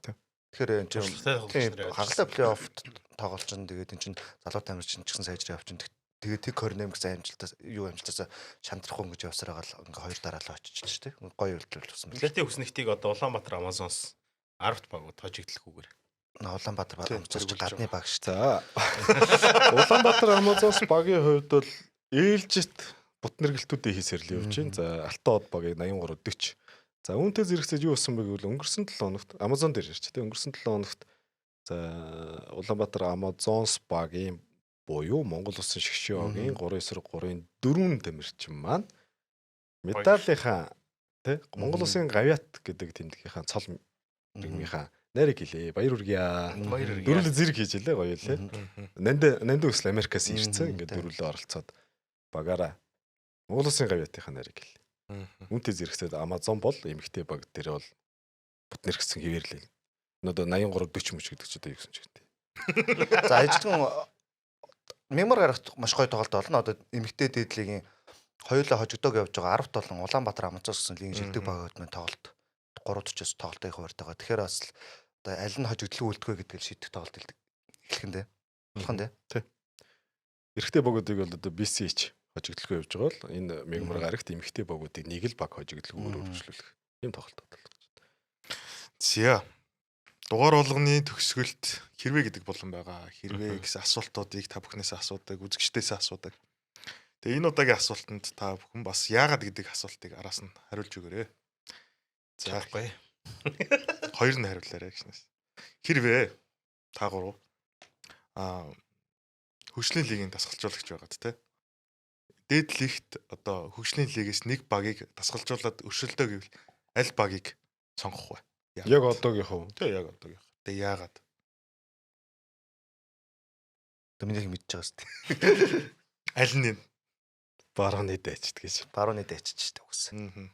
Western Warriors. Би бол хөвсгөл нэг үе. гэж бодож байна. Яагаад гэдгийг чи сонгоч. Тэгээ яагаад гэдгээр. Хоёр нь хариулаарай гэсэн шүү дээ. За яагаад хэлчихье би бодчих. За хөгжлийн лиг дээр бол хожигдлгүй буюу дээгүүр өрсөлдөж байгаа багууд байгаа. Налах бицон баг 4 тэг байгаа хаа. Тэгээ барууны дайч 5 тэгч байна уу. Хөвсгөл нэг үе хожигдоогүй билүү дээ нэг хожигдлоо. Яг сайн мэдгүй. За хөвсгөл нэг үеийн тоглолтуудыг харах. Залуучууд ихтэй. Гой залуучууд байлаа. За дээдлих тоглож исэн батлаг майнерс байсан батлаг байгаа. Бас майнерс байсан баяр тогтох тэнд явж байгаа. Залуучууд ихтэй. Дээдлиг рүү орж ирэх гэж бодох юм бол залуучуудаа бүрдүүлээд ингээ баг босгох боломжтой гэж би өсгөл нэг үеийг сонголоо. Тэр хариулт. Гоё баг байлаа залуучуудтай. Өсгөө. Яг Western Warriors багийн хувьд бүрэлдэхүүний хувьд нөгөө хуучны гардын бүрэлдэхүүнүүд байгаад байгаа нэг төсөлтган дээ. Гангийн бэлгүүн, тэмүүжин тэргүүтэй тий. Цог олох шүү дээ. Цог одлоо тий. Металд байсан Баянбаатар. Ер нь дээдлигийн тоглогч нар тэнд нэгтгэсэн. Нямбаатар хүртэл явж байгаа шүү дээ. Нямбаяр. Дархны бас нэг сургад дуулсан юм нь хэрвээ Western Warriors баг дээдлэг рүү орж ирвэл буцаад хуучны гард нэрээр орж иж магадгүй гэсэн мэдээс бас алтар танан гард гэдэг. Гэхдээ энэ хөгжлийн лиг дээр чинь гард гэдэг нэртэй зөндөө баг байлаа шүү дээ. Улаанбаатар гард. За барууны дайчдыг бол зүгээр ингээд бодохны гардын хүмүүс байгаа учраас гард гэж бодоод байна. BCH Knights байгаа шүү дээ. BCH Knights байгаа. Аль нь ч гардын бүү мэд. Гэхдээ ер нь бол нэг л нэрээр гард дээдлэгт орж ирвэл нэг л нэрээр орж ирнэ шүү дээ. За би Бизоныг сонголоо. Яг хөө лиг тоглож исэн туршлагатай. Хэдийн унсан ч гэсэндээ. Бизоныг сонгосон шалтгаан би мөнхөрнөөс олж байгаа. Үнэхээр гоё тоглогч. Үнэхээр гоё тесрэлттэй. За тэгээд дээрэс нь одоо дээдлийн зөндөө олон багуудаас бас мөнгө хэрдэн санал ирсэн. За тэрийг одоо тоолох үгээр багтаа ирнэ гэдэг үлдээд одоо хөгжлийн лигтээ тоглож байгаа. Тэгээд бас дээшээ гарч ирэх хор шартай. Яг тэрийг сонгоогүй гэж хэлж болохгүй шүү. Бас багтаага гэрээтэй чинь билүү. Үгүй яг боломж байсан байж. Мөнх хэрдэнд бол одоо юу гэдэг юм багийн ростод ороод бас нэг сэлгээс боломж байгаа. Ямар ч баг дээр мөнх хэрдэний орон зай байх боломжтой дийдлийг тий. Гарааны ройл тоглогч юм уу сэлгийн нэх ч юм уу. Тэг яг нөгөө багтаа үлдсэн шийдвэрээ ч үгүй болохгүй. Түрүүн бид нар визаны мэдээлэл дээр яриад байгаа шүү дээ. Болохгүй шүү дээ. Багтаа үлдсэн шийдвэр чинь гэрээтэй байж болно. Эсвэл үнэхээр тэг би бага буцаагаад дэше гаргаж ирэх байж магадгүй байхгүй. Мөнх хэрдний хувьд бол нэг визан анханаас нь тоглосон. Өөрөө налаах их. Тэгвэл шууд тэндээ үлдээ гэдэг шийдвэр гаргацсан байна. Тэр нь респект л байхгүй. Респект гэдэг. Багийн өмч байдаг шүү дээ. Багтаа өмч байх. За юм байна. Бизонт ч нөгөө Вильямс ирсэн тоглолт. Тийш нэр тэр Жорж Уильямс. X дэдлигийн бас шууд эхний тоглолтын дээрээсээ л авчирсан. дэдлиг чинь хідэн баг тоглолцсон юм бэ? Бас өөрөөгөө ямар төвшин тоглоно гэдгийг харуулсан байсан тоглолт тийм шүү. Бөмбөгийн зэмшилт гоё шүү дээ. Уугаа илээ тийм. Бизон 4 төглөө 5 тэг амжилттай өгшлөлийг дээр бүсээ дэргүүл явж байгаа. Нөгөө талд нь барууны дайч дэргүүл явж байгаа. За тэгэхээр хөвсгөл нэг үе налах бизон барууны дайчт гэсэн багуудыг ер нь бол дээдлэгт харахыг хүсэж байна л гэж ойлгож байгаа шүү дээ. За саяны асуултад үзэгч та бүхэн ч гэсэн бас хариулах боломжтой. Тэгээд доор комент бас үлдээгээрээ. Тэгээд энэ удаагийн дугаар маань энэ хүрээд өндөрлөж байна. Тэгээд Weekly Baza 7 хоног бүрийн Мягмар гарагийн 19 цагаас та бүхэнд хүрнэ.